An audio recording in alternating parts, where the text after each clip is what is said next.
Sotheby's, founded in England in 1744, is the world's leading fine arts auction house. Today, after almost 250 years, Sotheby's operates in 38 countries with more than 2,000 employees worldwide. In 1964, Sotheby's of London acquired the American auction house Park Burnett, launching a company policy of national growth with the opening of regional offices in major American cities, as well as international offices and representatives around the world. Exciting and glamorous auctions have been attracting huge crowds to the galleries, setting record prices that make headline news. Elegantly designed and informative catalogs and carefully mounted pre-sale exhibitions encourage the participation of private collectors in the auction process. Much has been said about the collecting of art, but very little about the care and conservation of these works, about the stewardship of these objects handed on from one generation to the next. In the following segments, Sotheby's experts will discuss and demonstrate for the collector the care and preservation of these works of art and antiques, those objects of which we are the custodians in our own time.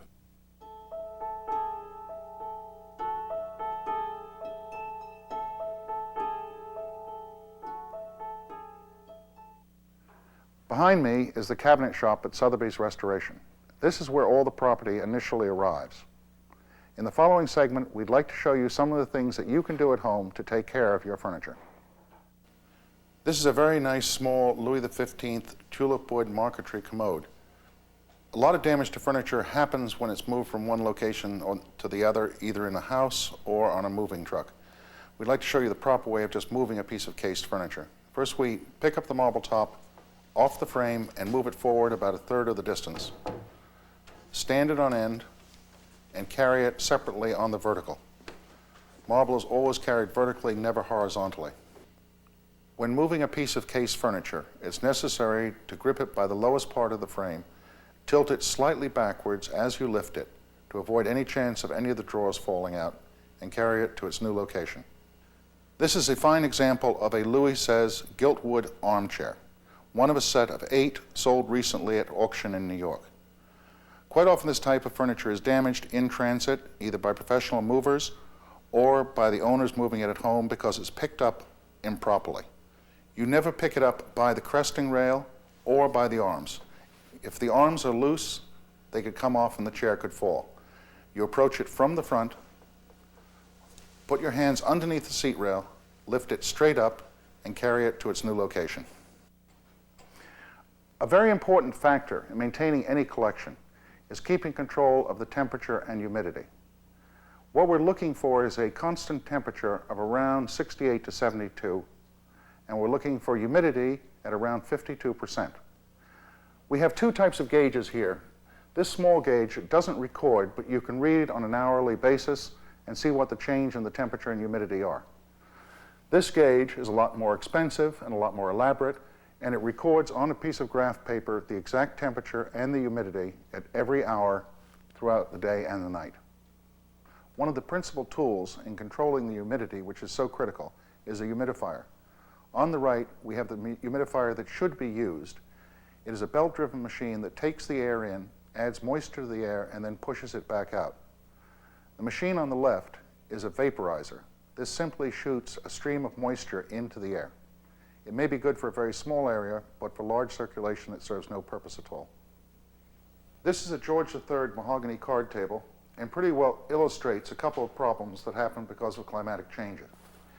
This piece of wood came off the side of the table here. Every time this happens, you want to take the piece and put it in a plastic bag clearly marked with which piece of furniture it came from. The secondary problem here is the substructure of this table runs from right to left. The rich mahogany veneer is arched across the surface.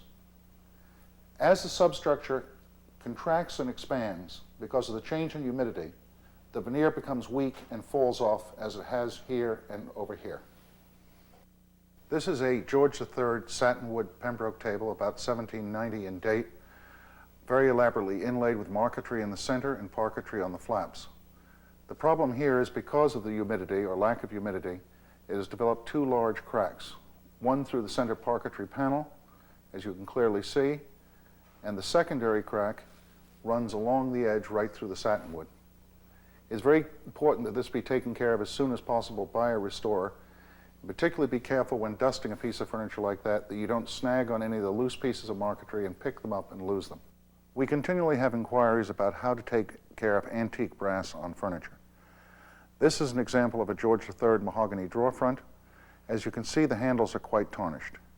In this case, we're going to take the handles off and clean them. To take the bolts off the back of the handles and the interior of the drawer lining, we have taken a pair of pliers, wrapped the end in masking tape so not to tear up the soft original brass, and slowly loosen the bolts. When they're loose enough to turn, we unscrew them by hand.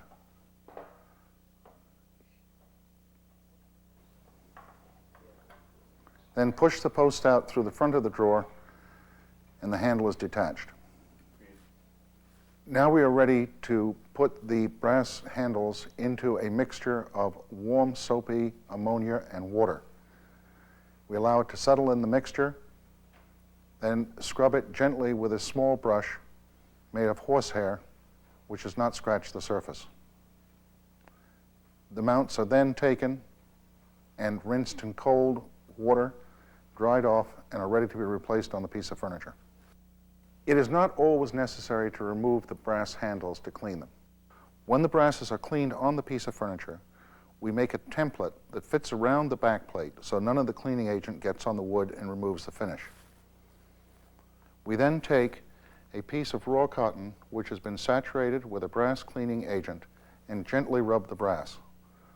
When it is satisfactorily clean, we then wipe it down with a clean rag and remove any residue of the brass polish. Quite often we find gilt metal mounts on French and continental furniture. The mounts are made out of bronze and then covered with a thin layer of gold. They are cleaned in the same way as brass handles, but one has to be very careful not to scrub through the gold. This is a pair of 19th century French lions. The one on the right has been cleaned, the one on the left is the original finish on it. We continually get inquiries about problems with locks on furniture. This is a detail of the interior of an English drawer lining showing a traditional square brass lock. This lock would be single tumbler, and you turn the key once and it locks. To remove the lock, we take a piece of paper, do a diagram of the back plate, and remove each screw one at a time and place them where they should be on the diagram. This is to ensure that the screws go back into the same holes they came out of. Sometimes there's a variation in the drawer front depth. If you put the wrong screw in the wrong place, it may come out through the front surface of the drawer. We then remove the lock from the wooden frame, examine it carefully. As you can see, this is a very simple lock. And it's good at this point to use, since you've taken the lock off, to spray it with a little liquid oil and brush away some of the rust using a brass brush.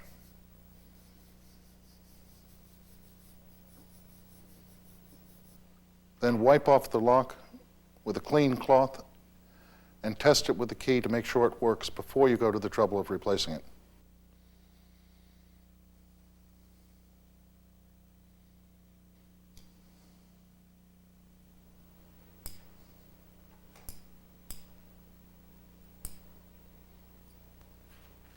The lock is then replaced where it belongs, using the screws going back in the same holes.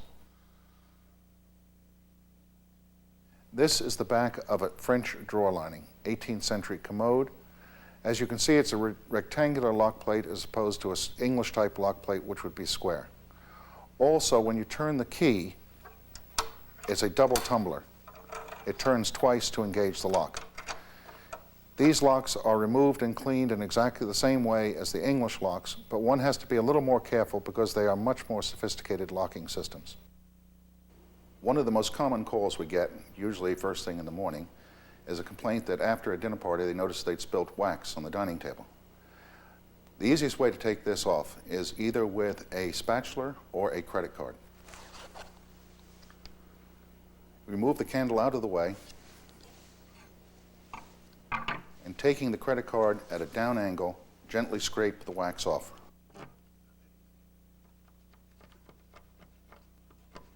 By going with the grain, you're not going to scratch the surface of the wood.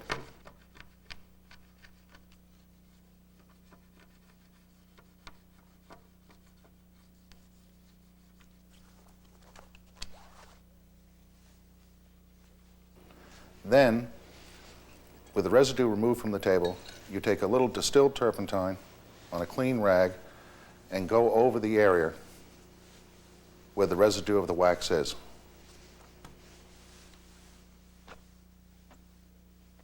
Once this is done, it is necessary to re-wax the area that you've just removed the candle wax from.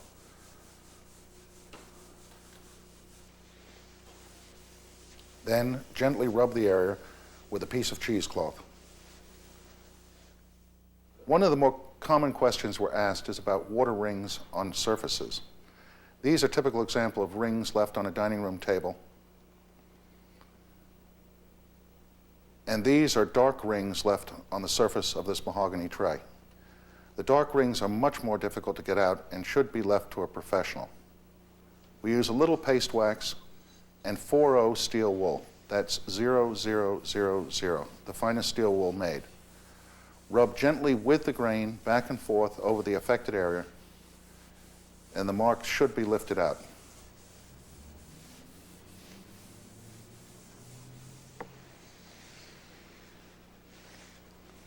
Then buff it with a piece of cheesecloth, again going with the grain, and the rings should disappear. If this treatment doesn't work, you really should consult a professional restorer. One thing that is never used on fine furniture is any type of spray. Most of these contain silicone, and with prolonged use, you will notice a slight grayish haze develop on the wood. The other thing is that when you finish using it, you will feel an oily texture to the wood. This attracts dust and dirt. One of the most important things you can do at home to take care of your antique furniture is to keep it waxed. This is usually done twice a year, and the best time to do it is in the spring and again in the fall. This is a George III mahogany sideboard, about 1790, with a beautiful color top. Now what Bill is doing is applying the wax, the paste wax, in a circular motion into the grain of the wood. When he's finished doing the circles, he'll straighten it out and again go with the grain of the wood straight across. When he's finished the waxing, he'll take a clean piece of cheesecloth and go over the surface, working the residue of wax into the grain. This waxing produces a deep sheen and also protects the surface of the wood from any foreign objects. Now that we understand how to wax a flat surface, as in a dining table, the next problem is how to handle a chair like this that's elaborately carved. This is made about 1770, English Chippendale, and has elaborately carved back.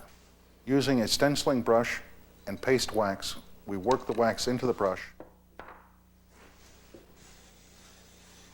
and then work it into the wood, concentrating on the carved areas. Using this brush allows us to get into all the cracks and crannies in the wood, and thereby feeding the wood with the wax. Once this is done, we use a fine quality, long-haired shoe brush and buff down the areas we've waxed, particularly working on the carved areas.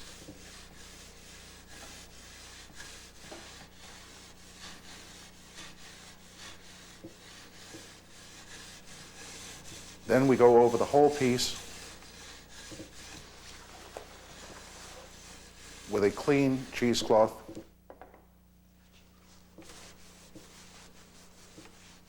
and bring up the luster in the wood. This segment of taking care of your furniture at home obviously covers a very small part of a large, complicated subject. We have endeavored to show you some of the things to do and not to do. Remember some of the rules. Never use any sprays on your furniture. Use paste wax probably twice a year. Be careful of direct sunlight and take care of the surfaces.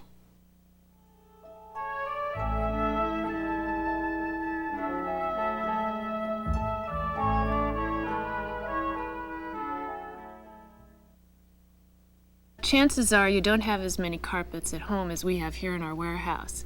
In this segment, we're going to be talking about how to care for and maintain the carpets and textiles that you do have in order that they might become antiques, as a lot of the rugs are, which you see here. There are many types and shapes of carpets which are woven in different areas, in different techniques, with different materials, which include wool, silk, and cotton. Each of these techniques of weaving and materials employed require a different kind of caring for and maintenance in order to ensure a long life.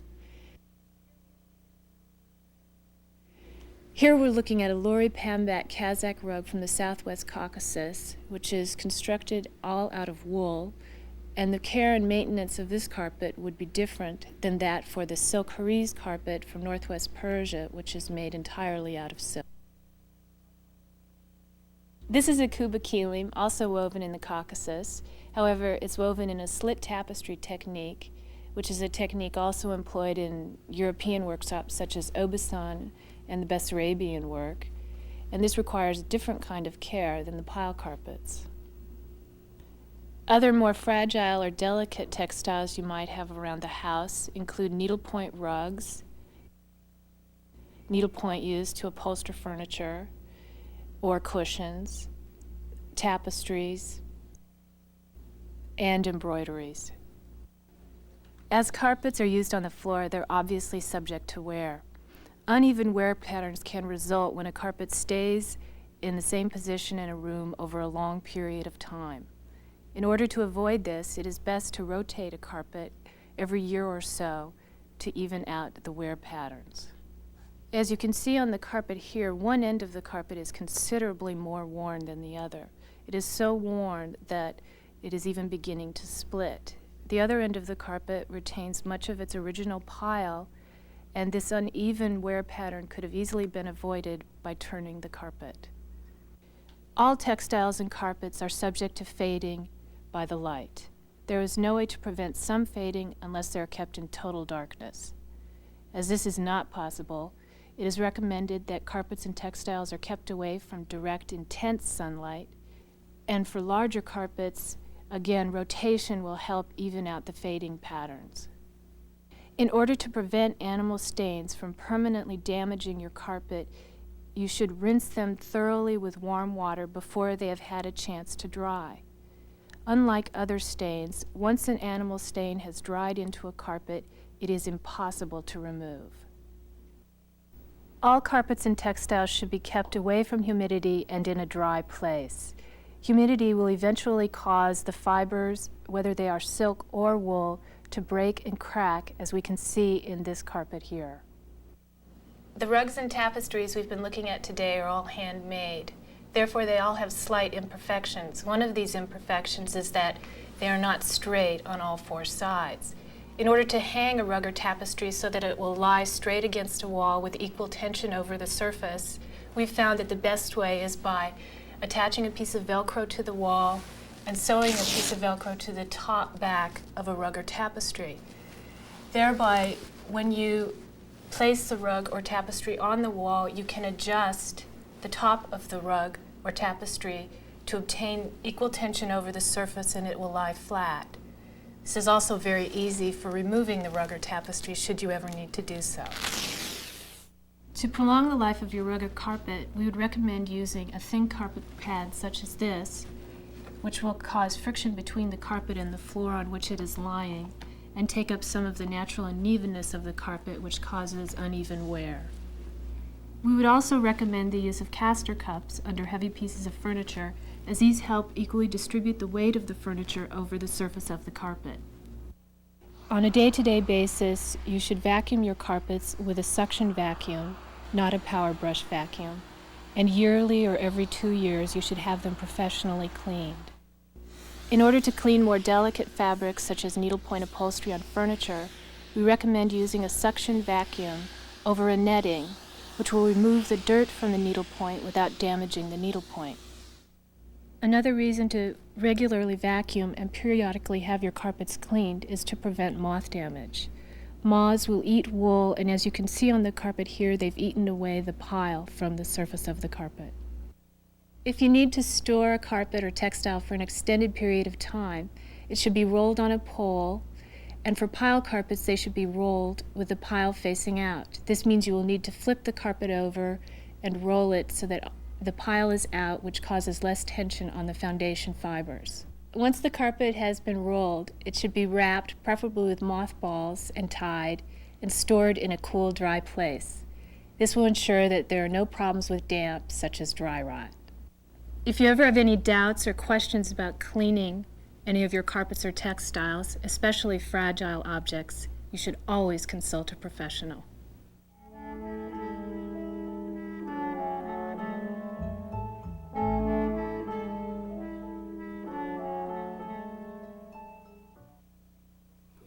Everybody has a book, piece of paper, and that's just the problem in dealing with rare books and manuscripts. They're not ordinary books. They're not ordinary pieces of paper. They have to be treated differently. An ordinary book is for reading. A rare book is for studying and for preserving. Take these books behind me, for example. These aren't distinguished by their contents as being rare, but they have beautiful leather bindings. They have to be looked after properly. One of the first things that you have to know is how to take a book off a shelf. For example, the worst thing of all is to try and pull a book off by the head of its spine. You're going to cause problems, you're going to chip the head, you may pull it off. Always try and reach behind the book and pull from the back of the book and pull it forward. If the books are so tightly wedged together or there's no space above the books, what you might want to do is hold the book you want to pull out and just push the books on either side and then pull the book out. And that's going to not damage the book as you withdraw it from the shelf. Bookshelves are valuable space in your house, I know that, but be careful about rare books. Don't pack them in too tightly. If you do, they're going to be hard to pull out. They may get damaged as you do. This is about right. You can jiggle them a little bit. And by the way, keep large books with large books and small books with small books. It's a better idea. A lot of people have large, strong hands, and so it's very tempting to pull out more than one book at a time from a shelf. To take a whole pile, it's so much quicker and easier. It's also easy to drop a few of them. It's just not a good idea. Take them out one at a time. You can see why books need to be looked after properly. Here's a pile that's a complete disaster. These books have been maltreated in all sorts of different ways. For example, they've clearly been kept in the wrong kind of atmosphere. Much, much too dry. I mean, look at this book here, for example. The binding, it's a leather binding. It's completely flaking away. Much, much too dry was the atmosphere in which it was maintained. You want to keep books in an atmosphere where the relative humidity is about the same as is good for human beings, about 50 to 60%. These books look like they've been kept up in the attic. There's a lot of other problems with these books, too. They should be cradled properly. Any book should be cradled properly when it's opened. You want to hold the covers firmly so they don't flop open. In this case, the book seems to have flopped open much, much too much. Look, the binding is completely cut all the way through there. Now, these books, if they'd been properly looked after, would be in fine shape. The paper inside's in beautiful condition, nice and white. These books date from the early 19th century, but they haven't been looked after at all, and hence the condition is a disaster. This is a book that's been repaired with tape. I don't think I really need to say that this is not a good idea. Do not repair a book with tape. Have a professional conservator look after a good book.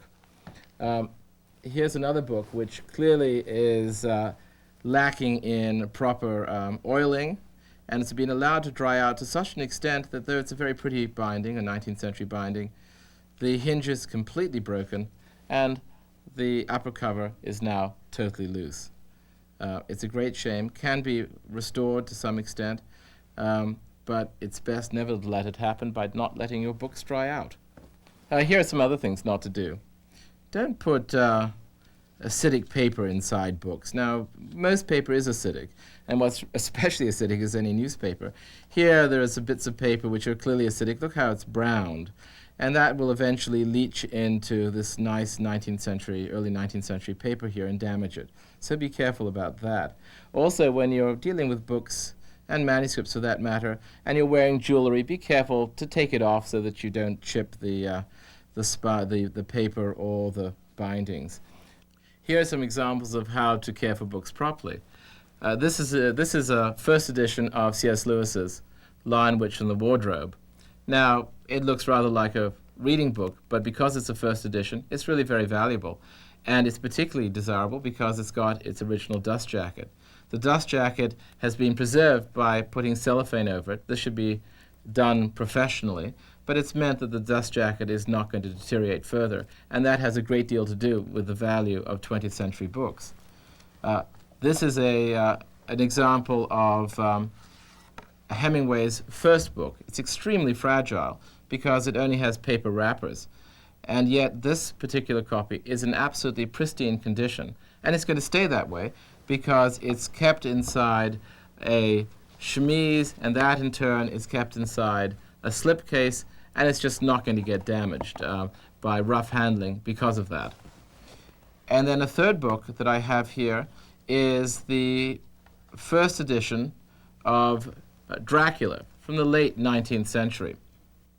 It's not in the most beautiful condition, but it's still very desirable. It's a very rare book, and to have it in this kind of condition still makes it really quite valuable. You want to be very careful it doesn't deteriorate any further, and the way this has been done in this case is to provide the book with a folding box, and the folding box will take care of the book, protect it from any kind of rough handling and from dust. It's important to dust and oil your books. Now, this book here has a lot of dust that's accumulated on its top. You just rub it off with lightly with a very soft cloth or with a brush away from the spine so that you're not forcing it back towards the spine. Hold the book closed so that you're not forcing the dust into the pages too. And in this case, this book here is gilded at the top, and that is not just for decorative reasons. That's also to keep the dust out of the pages, prevent the dust from falling down between the pages. Now, obviously, the only books that need to be oiled are leather-bound books, but it's really quite important for their preservation. If they're not oiled, they eventually become dry, brittle, and crack. Now, it's a pretty simple process. We use a combination of lanolin and neatsfoot oil. You just take a little bit on a very soft cloth, and you wipe it on the leather very gently, just a very thin, smooth coating. In this case, the binding is both leather and cloth. You've got to be very careful not to put any of the oil on the cloth. It's going to stain the cloth. So just wipe the leather gently with the oil all the way through. The corners also in this case, but not inside where they could touch the pages. And then let the oil dry overnight. The leather will absorb it. Stand the book on its edges like that. Leave it overnight. In the morning, it should be ready to go back in the bookshelves. Now, depending on the environment, this should happen about once every year to 3 years. In the Northeast, with its dry interiors, perhaps every year. You can tell when you need to do it. Just look at the bindings. If they have a flat look, no longer have that nice sheen to them, they probably need to be oiled. If they feel dry to the touch, they probably need to be oiled. Now, I like this process. I think it's a wonderful thing to do. The smell of the lanolin and the neatsfoot oil just smells like a good binding. It's a very satisfying project to oil your books. Paper and leather are extremely susceptible to damage from sunlight. You can see in these books here, which have leather bindings, how the sunlight has damaged them. In this case, the spine has been discolored to this dark brown, whereas in fact the leather was originally this bright green here. The sunlight will also dry out the leather and cause it to flake and require more oiling than it might otherwise require. It's extremely damaging. You have to be careful to keep your books in a filtered or light-filtered environment. It may seem obvious that you don't write in rare books, but in fact sometimes it's necessary to put in a few notations about where the book was purchased or how it came to you, and that's permissible if you do it in a light pencil on the blank end papers. At the same time, there may be other notations there. Don't erase them. They're important. They tell you about where the book came from. And also, at the same time, don't take out old book plates. They're also significant examples of provenance of the book. Manuscripts, like books, require care and preservation. Be sensible about the way you look after manuscripts. For example, direct sunlight can be very damaging.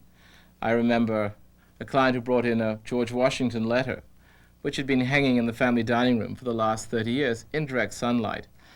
And they'd never noticed it, but over the years, the writing had practically faded away. It was written almost in invisible ink by the time it came to us, and it had lost almost all its value. It was a great tragedy, in fact.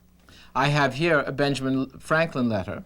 You can see his wonderful signature here. It's not being cared for well, though. It's got what looks like masking tape on the back of it, where there are some breaks in the creases of the folds. That's absolutely unforgivable. Should never happen. But at least one thing is right about this. It's being stored flat now, and it should be stored flat. Manuscripts should not be kept folded up. This paper is also very, very brittle, and you can see how it's already beginning to break at some of the edges. So for now, it's stored inside this acetate folder, and that should protect it properly. Don't use tape, don't use pins, don't use staples, don't use paper clips on manuscripts. All of them can damage the manuscripts over time. Paper clips often corrode and rust, and we find many manuscripts with the shadows of paper clips that were left on them for a year or two too long. Here's an example of a Henry Miller manuscript, a 20th century manuscript, where pins have been used to keep the pages together. Look how they've been damaged. Again, not a very good idea. Many people like to frame their manuscripts, but here's an example of a really bad way to do it. The mat board that's been used is clearly very acidic. You can see how orange it is here, and that's stained the manuscript that's been framed underneath it. You can see the edging, how it's been staining there. And I'm sure that underneath the manuscript there is some sort of very acidic cardboard, and you can see how it's staining the whole piece of paper here orange. If you're going to frame up a manuscript, do it to museum standards and do it with acid-free mats. In the 19th century, it was often customary to paste manuscripts into albums. That would be considered unforgivable. But here's an example of a 19th century album in which a manuscript by Walt Whitman has been pasted down. It's a wonderful manuscript. It's about the death of Abraham Lincoln. But you can see how dangerous this is. The paper on which the manuscript is pasted is slowly turning yellow. It's going to affect the manuscript. Nowadays, we'd never do something like that. We'd store our manuscripts in acid-free folders, and they'll last for generations that way. You may feel tempted to do your own repairs on rare books and manuscripts. Please don't. It's not a good idea. You must consult a proper conservator before you do anything. And often, in fact, the best restoration is no restoration at all.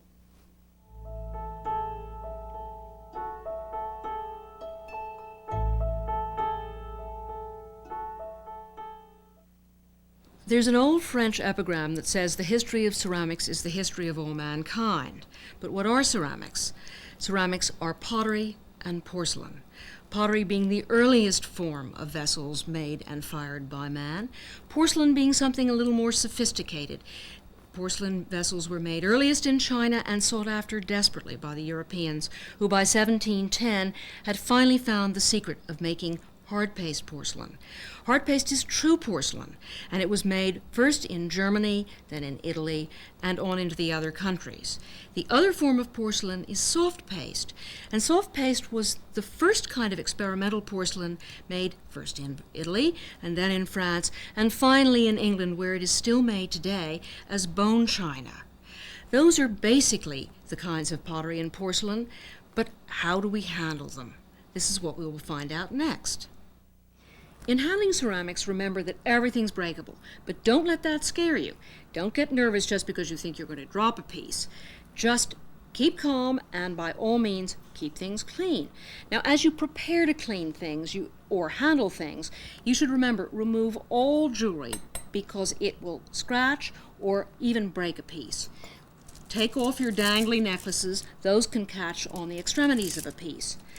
Get your hair out of your eyes, even if it isn't fashionable, and wear nice tight cuffs, not loose cuffs, because they can catch on covers or handles and spin a piece around and right off of the table or the shelf.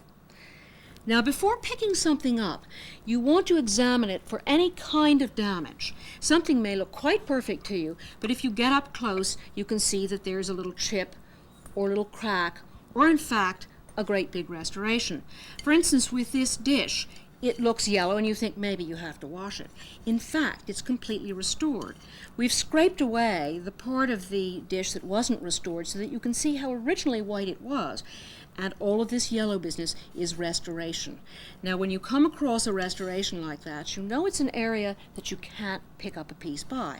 So don't pick up a plate by its rim for fear you might actually be picking up a big chunk of restoration. And always handle things with both hands so that if something begins to go, you can catch it with the other hand. Now, when you're picking up one thing alone, such as, let's say, a teapot, is that you never want to handle it by the handle and spout, even though that's the most obvious place to pick it up.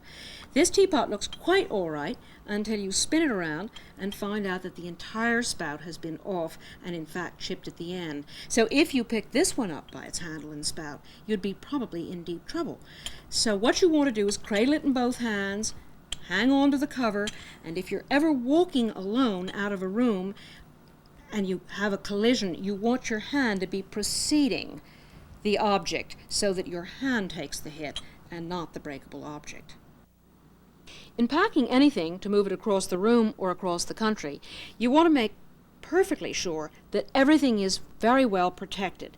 Now, some people like to wrap all the extremities very tightly, but we've discovered that the best way is to pad these parts rather simply. So the first thing you want to do is to remove the cover from such as a teapot, then take tissue paper, fold up and wrapped around like this so that there's a bit of space between the paper and what will come next.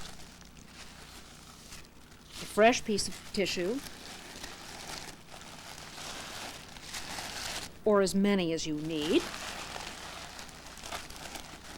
And then at the end, a wonderful piece of bubble wrap which really cushions it for whatever blows might occur. Now, when you pack a cover, pack it separately, but be sure to mark it that it is a piece that is supposed to be unpacked, because otherwise it's entirely possible that the recipient will not realize that the cover existed. So make 2 packages, but mark them both. In packing flat pieces such as plates, the best thing to do is to pack them on their sides, not one on top of another. Have a box that's well padded on all sides, and then wrap each plate individually, which we haven't done here, simply for a demonstration of what they should look like, with lots of padding in between. Don't stack them on top of each other, because the ones on the bottom will take a great deal of weight from those on the top, and the rattling of the move could cause serious damage. This is an example of what happens when you don't stack things on their sides, when you pack one piece on top of another with virtually no packing paper in between. It's not what you want to find when you open the box. In storing pieces, don't overcrowd the shelves. Put the smaller pieces in front of the larger pieces to ensure clear visibility, and put the things you use the most often at the front of the shelves. Don't overstack, and be sure nothing protrudes from the edge of the shelf. In carrying cups, this is the method punishable by death. Clearly, you've got the most vulnerable part over each finger, and each cup is hitting the other one. Do try to pick up the cup solidly in your hand. Now, in storing it, equal punishment by death is the 4-cup method. That just is asking for trouble, like the Leaning Tower of Pisa. Try to stack them no more than one at a time, and if you can, put a little piece of paper towel or tissue paper between so that the decoration on the outside of the top cup doesn't get rubbed off by the rim of the lower cup. In stacking plates, remember not to stack them too high, because pottery and porcelain plates can be extremely heavy, and the pour plate on the bottom takes all the weight. Now, also something to remember is that the foot rim on any piece of pottery or porcelain tends to be quite rough. It's unglazed, and it can actually wear the enamels and the glaze on the top of the plate below it. So put a pad between each piece. Sometimes a dealer or a store will provide you with a pad, a nice soft napkin-like pad. But if not, you can go to the 10-cent store and buy some felt and cut it into pad shape. You can chop up an old blanket and do the same thing. You might have some pads left over from a move that you could slide in between. And this kind of styrofoam is wonderful for padding. It's very resilient. My favorite, however, is the one where the woman loved the plates so much that she simply had to fancy them up and crochet her own pads. If you have plates that you have hung on the wall, which isn't where they're meant to be, but if you do have such a thing with metal hangers such as these, be awfully careful in removing the hangers because you can cause chips as the metal runs off of the edge of this very chippable glaze. Now be sure never to stack a plate with a hanger attached to it, because that hanger will of course damage the piece underneath it.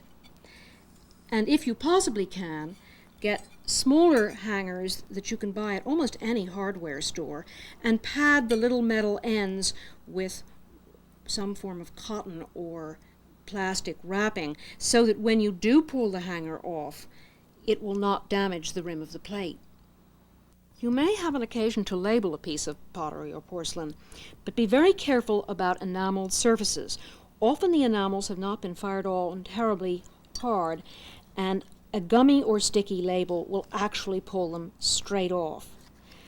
More dangerous still is the use of a gummy label or a sticker on anything with gilding, because the gilding is fired at the lowest possible temperature and is the first thing to come off. As you can see on the knob of this piece, the gilding is gone, leaving its sizing underneath.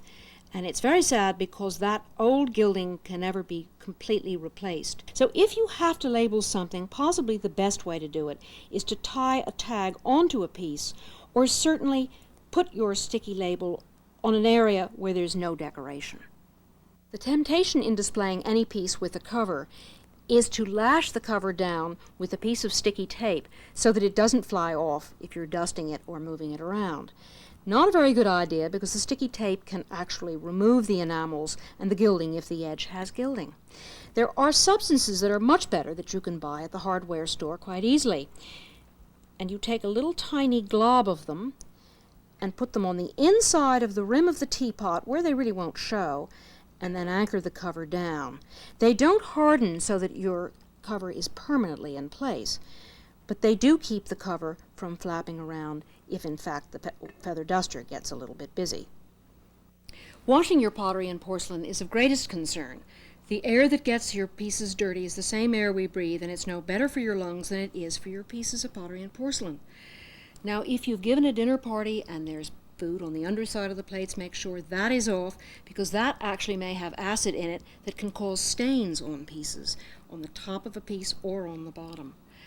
Now, the dishwasher is the great question. What can I put in the dishwasher? Well, anything modern can probably withstand the hot water and the abrasive action of the detergent, but an old piece really cannot stand that kind of action. It's not fired in the same way, and the enamels are much less permanent, and the gilding much more likely to be washed away in the hot water and in the abrasive detergent. So be very careful, and anything you cherish, wash by hand. When washing pieces by hand, the best method is to use a rubber dishpan because it is resilient. But if you are just using your sink, then try to find a piece of foam rubber to put on the bottom, or wad up some towels so that if you drop a piece or it slips, it won't break at the bottom of the sink. Now, you can use warm water, not terribly boiling hot water, whatever your hands can stand. And don't scrub too hard, because you can scrub either broken bits off or little pieces of enamel, and of course the gilding is going to have a hard time with the scrubbing. Now, you can use regular soap or dishwashing liquids and a soft brush or a soft sponge. When you dry the piece, use a soft towel, or if you let the piece dry in the air, that's fine, but if it's a dish and you're stacking it on top of others, make sure it's completely dry. Otherwise, the moisture may form a vacuum and the pieces will stick together when you try to remove them from the shelf. If you're planning to wash a rather complicated piece with extremities, you want to make sure first, before you attack it with water, that there are no restorations or loose bits. Now, in this particular instance, the entire arm of Venus is restored, so you want to be very careful about how you go about washing that. Now, the first thing to remember is not to use rubber gloves on complicated pieces. They're fine for dishes and plates, but they have a tendency to stick. And if a piece is restored, a sticking rubber glove can pull off a little bit of the restoration. If you think you're perfectly okay and there are no restorations here, then there's no reason you shouldn't just swish the piece in water. Perhaps if it's very dirty, leave it for a while and then bring it back up and rinse it. If you have a spray in your sink, so much the better. If not, just run very lightly hot water over it to get the soap suds off of it. Now, if it's really a filthy piece, then the answer is one of your household cleaners, which are good for cutting grease. And I can show you what happens with a paper towel or a soft cloth or a sponge and household cleaner. You get the most amazing amount of dirt away. And it's also very good for polishing up the gilding. So any kind of household cleaner, perhaps that better than a glass cleaner, will bring up the gilding. Now, if there are areas that you can't reach with your fingers in a paper towel, you can always use cotton swabs and get between feet or in the little flowers, something along that line. Now, also, if you're drying this, you don't want to rub a towel over it because, again, the vulnerable points could chip. So you might want to take a hairdryer and blow the water away and let it dry in that fashion. Some pieces may simply appear uncleanable. These two pieces, the sauceboat and mug, are actually made out of the same type of clay. But the mug has gone through perhaps the oven or certainly some hot liquids, and the glaze has allowed the pottery beneath to discolor. It's not something you should try to bleach with your normal household bleach. It really is the job for a restorer who has a special solution that can turn the mug as lovely and white as the sauceboat. So just remember, when you're handling ceramics, don't hurry. Haste makes waste, and waste makes accidents. Now, if accidents do happen, and they will, just scoop up the bits, and if you can't put them together yourself with water-soluble glue, then take them to a professional restorer and get a proper job done. But in all things, use common sense. It won't ever fail you. And in handling the possessions you cherish, remember you're preserving the past for the future.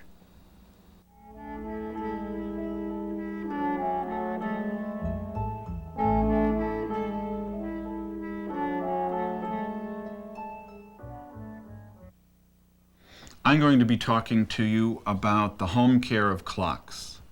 The two basic types of clocks that we're going to be talking about are table or bracket clocks, like the two in front of me, which are spring-driven, or tall case or grandfather clocks, like the regulator behind me, which is weight-driven. First, I'd like to talk about the care of the exterior of the case of the bracket clocks in front of me. Both of these clocks are ebonized, which means they're made from a fruit wood which has been stained and polished to look like ebony. The method of care of these or of plain wooden cases will be the same. The best thing that you can do is to wax a clock like this with a good paste wax once or twice a year, and in the interim, just brush it off with a soft brush or cloth. The brass handles and finials that you see on these two clocks originally probably had been treated with a colored lacquer to make them look a little bit more like gold. Consequently, you don't want to rub them with steel wool or an ammoniated cleaner or brass cleaner, because that will take off all of the color that's on them. It is best also just to wax these things with a little bit of wax and brush them off with a soft cloth when they're dirty. If you have to move a table or bracket clock, the one thing you never want to do is pick it up only from the handle at the top. I'm using here a clock that's had the movement removed from the case, so it's relatively light and one can lift it with one hand. However, when the movement is in the clock, you've got something that weighs 15 or 20 pounds. Consequently, it's putting a lot of pressure on the handle, which is bolted through the top of the case by two bolts with nuts on the bottom, and that is not what comes loose. after 200 years, very often, the glue around the top of the case will come loose and the entire top will separate from the bottom part of the case. If you have to move a clock like this, the absolute best way is to pick it up with two hands from underneath the case. If for one reason or another this is not practical, you can put one hand on the handle, but always, always support the case from underneath with your other hand. This is the dial of a bracket or table clock. The various elements here are the chapter ring, subsidiary dials, spandrels, and center. The chapter ring is made from a piece of brass which has been silvered, and the numerals are filled with black wax. There really is no home method for cleaning this, because even with the mildest silver polish, there is a very good chance that you're going to take off what little bit of silvering is left on this, leaving you with exposed brass, which of course will tarnish, as is evidenced in some of these smaller subsidiary dials. The gilt bronze or brass parts are not unlike the brass finials and handles we looked at on the outside of the case. They either have gilding or colored lacquer applied to them, both to keep them from tarnishing and to make them look more like gold. So any rubbing with brass polish or any kind of abrasive surface is going to take off the coating that's on them, leaving you with a brass surface which for sure will tarnish. So it's best to have the dial restored or cleaned by a competent clockmaker. Next, a word about winding and setting spring-driven table and bracket clocks. Because these are mechanical things, many people are afraid of them. But a clock like this has been around for 250 years and still runs just fine, so there's really nothing to be particularly afraid of. When you're going to wind the clock, fit the key or winder over the winding square carefully. This is especially important, not so much with a brass dial clock, but with a painted dial or enamel dial clock, the edges around the winding square will chip very easily if you kind of miss the square. Most table and bracket clocks are 8-day duration, and these clocks will almost always wind in a clockwise direction.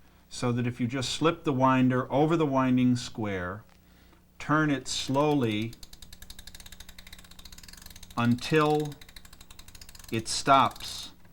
All of these spring-driven clocks have a stop. They really cannot be overwound. In order to set the clock, the best method is to put your finger on the center of the minute hand and turn only in a clockwise direction, never counterclockwise.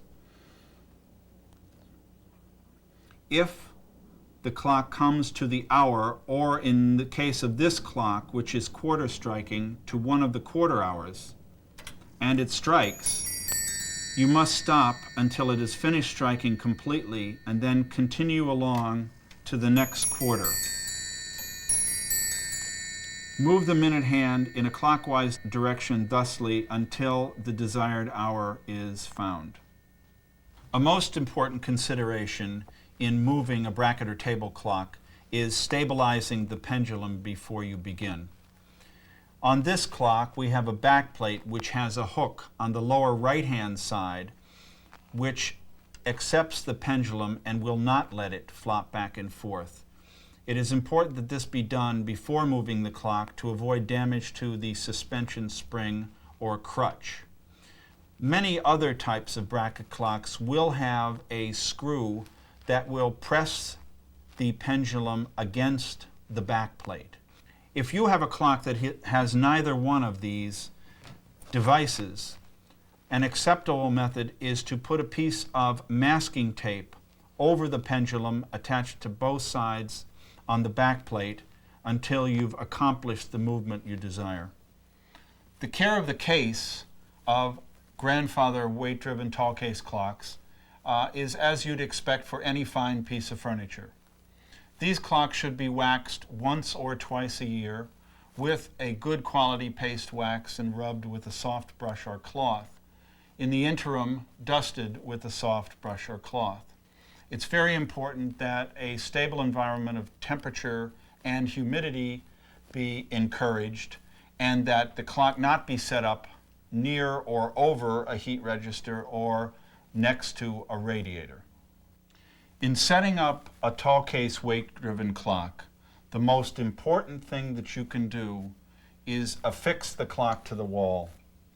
In the case of this clock that we have here, you can see a number of holes in the back plate of the case where a screw went through the back plate into a molly in the wall. When a clock like this is fully wound, the weights are up in the top, combined with the weight of the movement, make a tall case clock very top-heavy. And unless it's affixed to the wall, it has a great tendency to topple forward.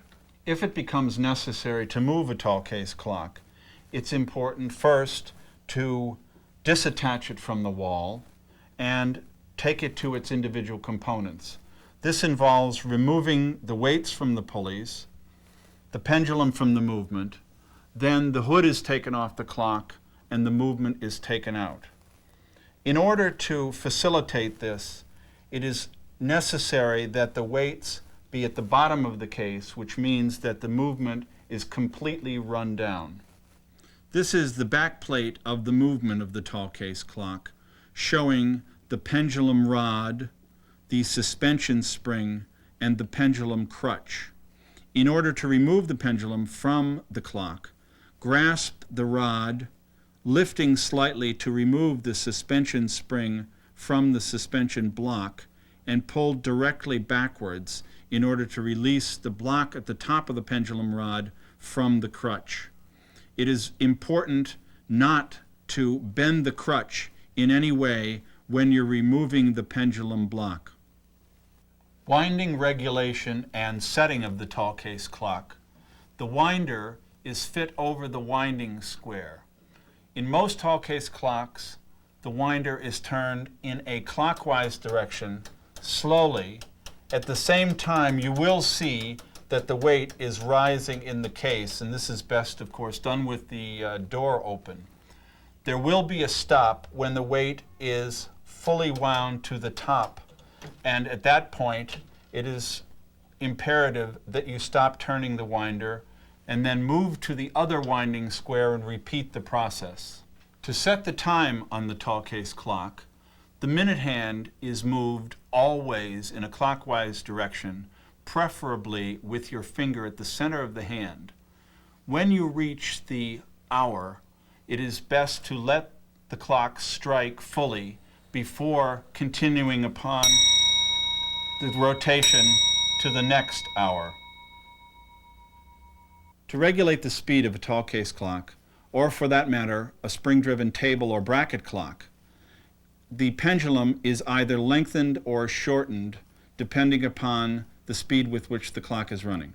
This is done by stopping the pendulum and rotating the knurled knob underneath the pendulum bob in a clockwise direction to raise the pendulum if the clock is running too slow, and in a counterclockwise direction to lower the pendulum if it's running too fast. Please remember, these are clocks, they are mechanical devices, and they're not meant to be intimidating. However, if there is a problem with the clock running or excessive regulation problems, always consult a qualified clockmaker.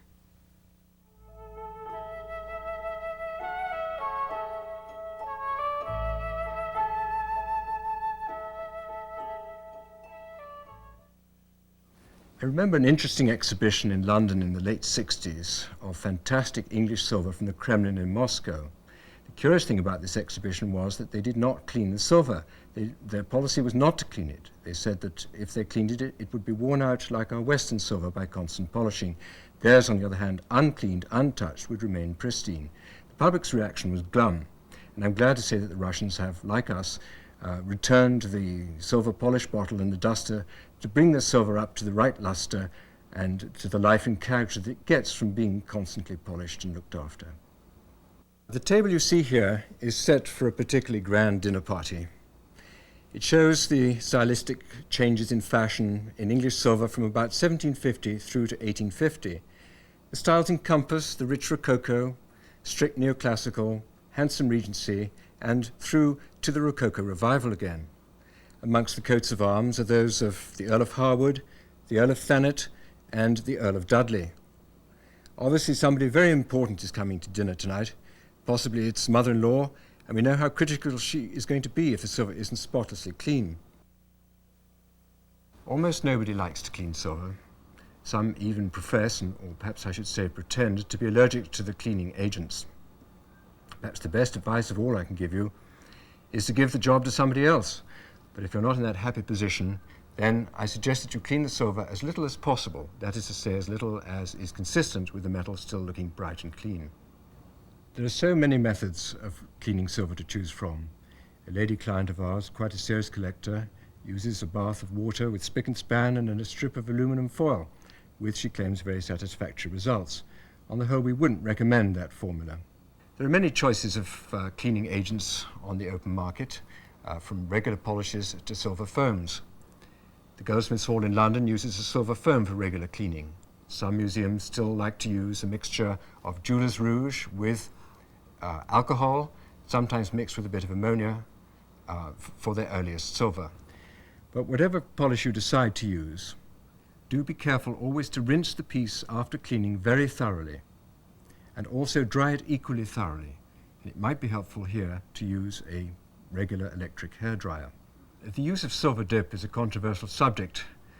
We think it's perfectly all right to use it for things such as spoons and forks, and it's particularly beneficial for removing egg stains, which are quite hard to remove by regular polishing methods. Do remember this, though.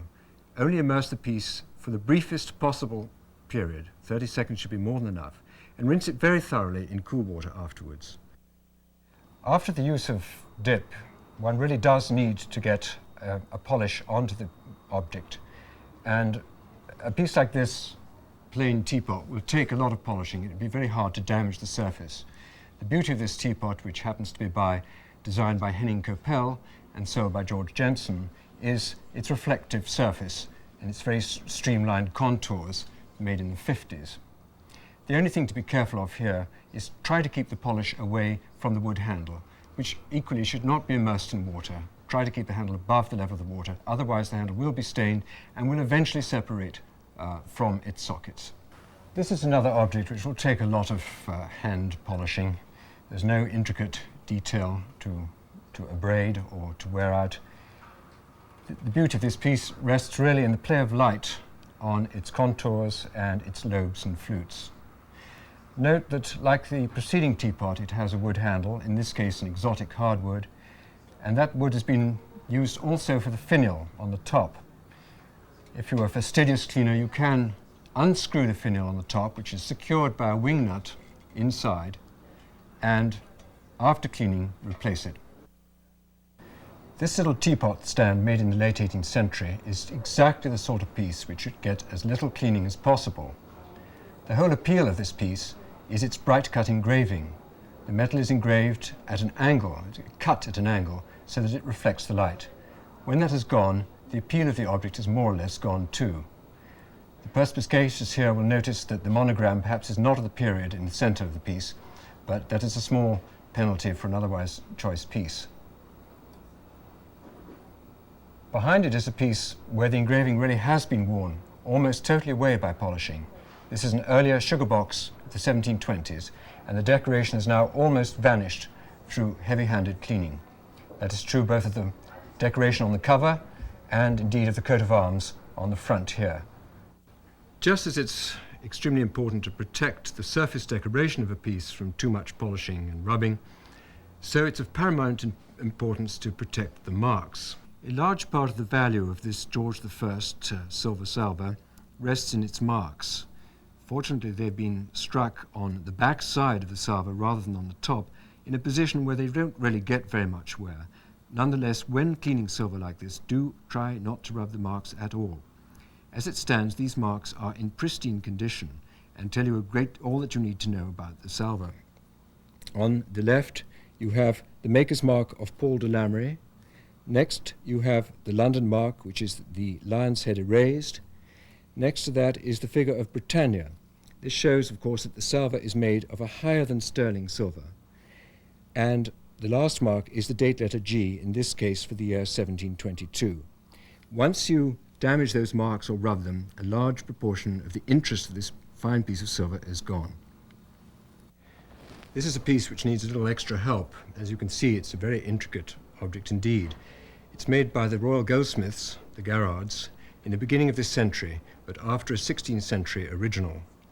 It's made of a combination of cast metal, chased metal, and some embossing.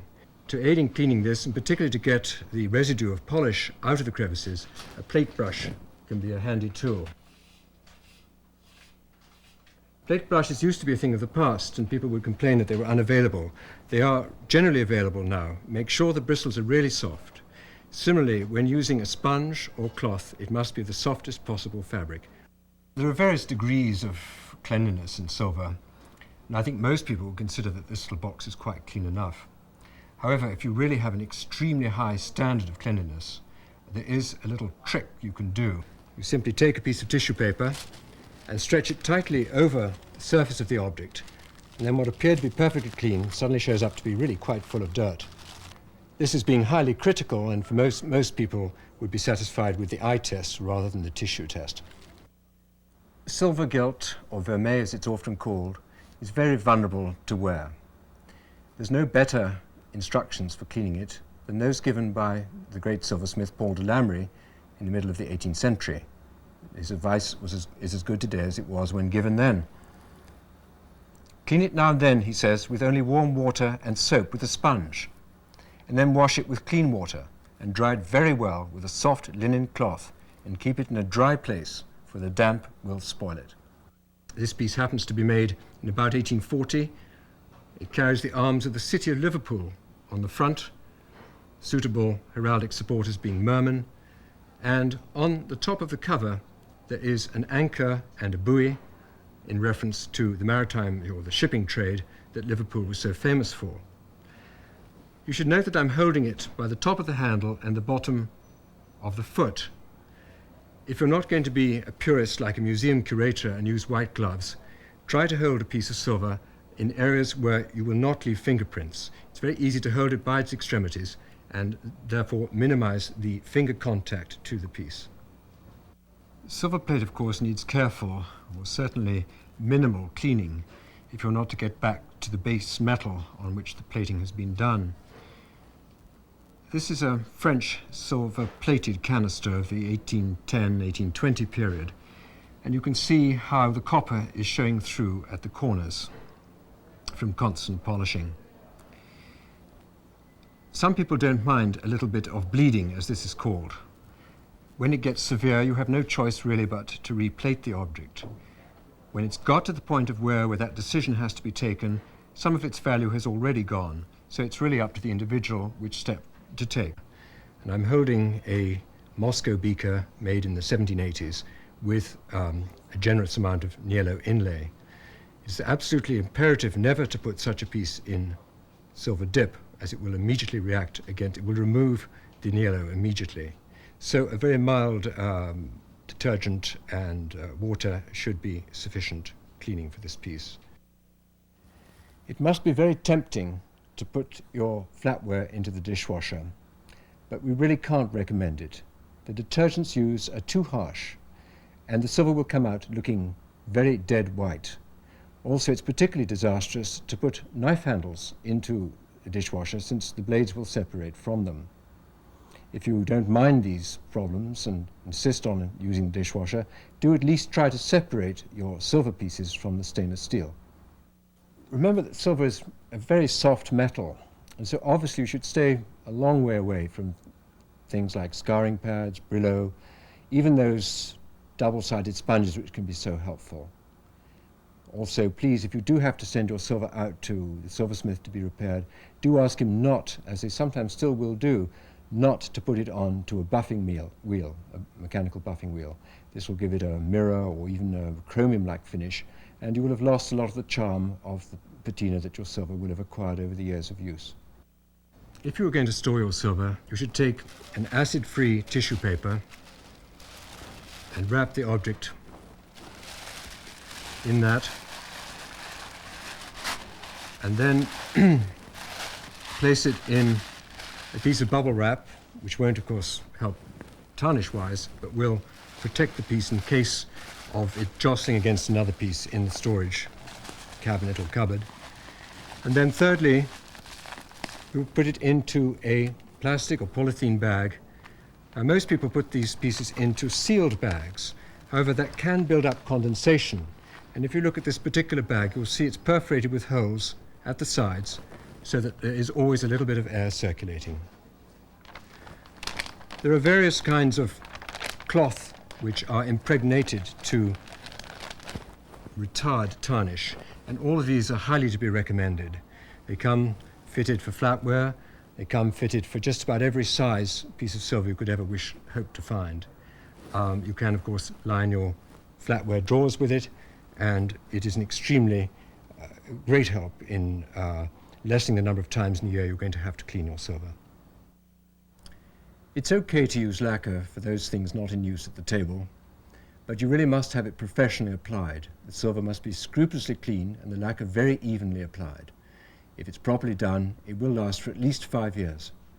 Curiously, it wasn't until the middle of the 18th century that silversmiths thought of the sensible business of putting a silver bobèche or nozzle to catch the drips from the candle onto the top of the candlestick itself. Thus, before that date, they simply didn't have them, and a few models persisted after that date in not having them either. For such pieces, this is a very handy gadget, a simple glass disc, readily available, and saves a lot of work of cleaning the wax afterwards. Simple glass disc which fits over just below the candle and can be easily cleaned afterwards. Anything that helps keep silver clean and stops you having to polish it is beneficial. And I can strongly recommend putting in the storage cabinet the tarnish retardant strips or cassettes which are now generally available. Camphor used to be used in this way, but the strips are much more successful. If you follow these rules, you will in fact find that you do not have to clean your silver that often. And how rewarding the results can be when you actually come to your dinner table and see it laid out with all the silver in candlelight. We are now in Sotheby's main furniture warehouse in New York City. Behind me is one section of one floor. Every season, consigned furniture and works of art arrive here to be inventoried and cataloged by our experts. Because of this volume, we are experienced in identifying some of the most common causes of damage to furniture and works of art. In this tape, we have tried to show you some of the basic do's and don'ts of caring for your antiques. We hope you have found this educational and informative.